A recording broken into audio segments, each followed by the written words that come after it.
Welcome back to Shakedown Zone. Well, as we wind down the 2016 NASCAR season, we still have some business to attend to in Phoenix, and most importantly at the Homestead Miami Speedway for Ford Championship Weekend. Here to give us a preview of the festivities coming up for that huge weekend is the Director of Communications for the Homestead Miami Speedway, Neil Golkus. Neil, welcome. Thanks for having me, Matt. You're so busy right now. Thank you for taking the time to come up a little ways on the turnpike and chat with me a bit. Tell me what you guys have planned for the big championship weekend coming up. Well, as you mentioned, it's championship weekend. While a lot of people think we're winding down, we're just winding up. I mean, it's an exciting weekend for us.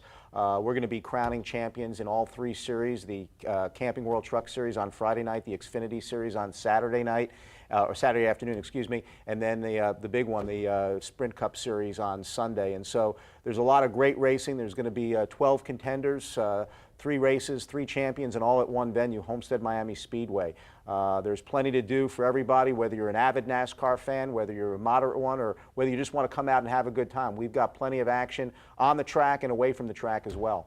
So what do you guys kind of have planned for the pre-race? Now, I know it's a big deal. It's almost like a rock party because it's the end of the year. It's like school's almost out. You have that big get-together. What do you guys kind of have planned special for the pre-race for it, especially on a Cup day? Yeah, well, we've got a lot of things, each of the 3 days for fans. We've got display areas, we've got food, we've got drinks, we've got entertainment stages with music. But then I think the big one on Sunday, our pre-race concert on the front stretch, the band Perry is going to be playing. Wow, that's great. And so that's a huge thing. I know they're one of the biggest growing bands out there, and so it's going to be exciting for our fans to be able to see them.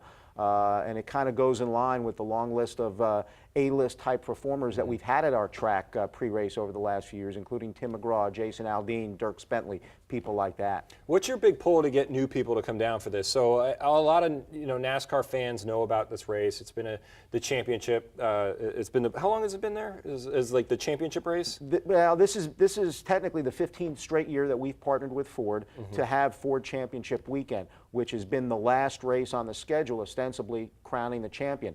This, in 2014, as you know, the Sprint Cup went to a new format, a Championship 4 format, and now this year, for the first time, the Championship 4 format will be in place for all 3 series, which makes it unbelievably exciting for us. How big is that for you? Because, before with the points racing, you'd have the teams come in and pretty much have a really good idea of who's walking out of there with the trophy, but now it turns into this big playoff atmosphere that you see in the other, big sports in the country that you have that come down to this last race. How big is that for you guys to help promote it? It's really huge because, first and foremost, it allows for us as a venue consistency in messaging across all 3 series. But from a fan standpoint, it just creates so much more intrigue. I think we saw what it did 2 years ago when we went to that format in Sprint Cup, and just how all 4 drivers in the Championship 4 raced out to the front from the get-go. And all 4, actually, each of the last 2 years, were running amongst the top 10 for a majority of the race. And now having that in the other 2 series is huge. 2 years ago, Chase Elliott won the Xfinity Series. He actually clinched the week before in Phoenix. So you talk about anticlimactic. The drama kind of went out of it. Exactly. Yeah. But now you're going to have, similar to Sprint Cup, you're going to have 4 drivers driving amongst a full field competing for a championship. And it's going to create so much more drama. And you know what? You're going to have some pretty good drivers amongst those 4 in both of those series too. With Jimmie Johnson winning the first race in this I don't know, the last 3 of these races, how is that helping you guys promote it as him going for his 7th? As he's going to be tied up there with Dale Earnhardt and Richard Petty if he ends up winning his 7th championship this year. How's that kind of helped you guys push this race series coming up? Well, I think first and foremost, knowing who's going to be a part of the Championship 4 early on certainly helps us. It's a known, and actually half the Championship 4 field is set now. You just mentioned Jimmie Johnson, and then Carl Edwards winning in Texas last weekend clinched a spot. But for for us, it's huge. Jimmie Johnson, it's a great storyline. I mean, he's going for, as you mentioned, his record-tying 7th championship. That's amazing. 7th championship, potentially tying 2 Hall of Famers in Dale Earnhardt and Richard Petty, and coming on the 10-year anniversary of his very first championship in 2006. So that's a feat in itself. And then you have, as I mentioned, Carl Edwards, who has finished twice finished second twice in his career in the Cup Series in his 12-year career. In 2011, agonizing fashion, losing out to Tony Stewart on tiebreakers, the closest finish ever in NASCAR history. And so I'm sure he's looking for some redemption. So right there, you've got two tremendous storylines, and I'm sure two more will be carved out here after Phoenix on Sunday. Yeah, and then whatever happens this week. And now you just mentioned Tony Stewart, Smoke. It's his last professional full-time Cup Series race at Homestead Miami Speedway. What do you guys kind of have planned for him that you can kind of tell me now before? Yeah, I don't want to let too much out. I'm sure you guys got something, but like Texas just gave him a giant bobblehead. Yeah, so. we'll be certainly acknowledging it and honoring him. You know, he's wanted to go out a little bit. I don't want. He's been quiet about it. He hasn't made a big stink about it. A little more under the radar than what Jeff Gordon did. I think Jeff Gordon was getting rocking chairs and all this kind of stuff, and then after all that, he wound up coming back to race for 8 races. So, but no, we'll certainly acknowledge him, do a little something for him, and certainly the fans also to be able to recognize his tremendous accomplishments in the sport and what he's done for the sport. I mean, he's won 3 championships, all at Homestead Miami Speedway. He won the very first Cup race at Homestead Miami Speedway back in 1999. And so, you know, he's had some tremendous accomplishments, not just in his career overall, but certainly at our track.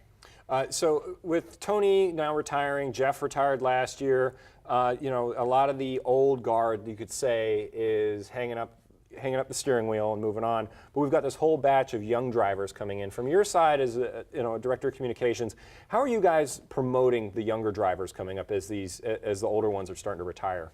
Well, I think, you know, you're starting to see that, and certainly, you know, with these 2 series, with the Truck Series and the Xfinity Series going to a championship format, I think that certainly helps. And cutting out the Cup guys from running in those series a lot too. Now, and that kind of, that's a rules change which will take effect next year, even though for us it's not as much of a change because of the rules that are in place this year. Doesn't allow a Cup driver who was in the chase last year to participate in the Xfinity race. So for us it's not as much of a change, but I think what it does is it allows these young drivers to really you know, not just make a name for themselves, but get a chance for fans to know who they are. And like I was telling you a little bit earlier, you've got some tremendous drivers who are up and coming in both of those series. Guys like Eric Jones, who won the Truck Series last year, who's in line to potentially be a part of the Championship 4 in Xfinity this year, and who's going to drive in Cup next year.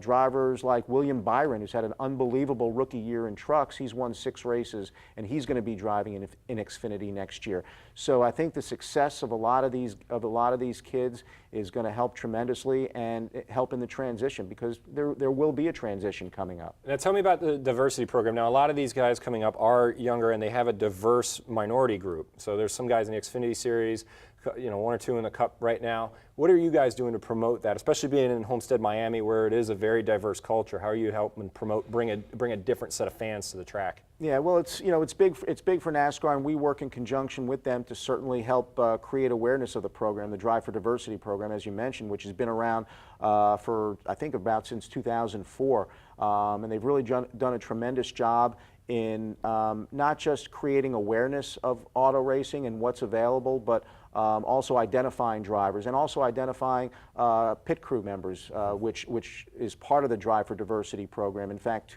there are 2 local kids, both from Fort Lauderdale here, who are part of that Drive for Diversity pit crew program, former football players at the University of Kansas. And so had it not been for that, these kids might have not ever known that there was an opportunity for them in NASCAR. And so it's done a tremendous job in terms of creating awareness, and certainly for us being here in South Florida with such a multicultural audience, we certainly, you know, tried, you know, to piggyback off that to create as much awareness as we can as well. Now real quick, one last thing on a business side of it. Sprint's leaving the series, a sad departure, but they've had a real good time in the series. What are you guys having to do? Do you guys have any idea who the new sponsor is going to be, anything like that? If I did, I couldn't tell you anything. Yeah, no. I know. You're giving me way too much credit. No, yeah. I really don't. I just know, you know, sort of like you mentioned, that Sprint has been a tremendous partner the last 10 years, and NASCAR is doing their due diligence in terms of trying to, you know, bring on a new sponsor, and it will happen.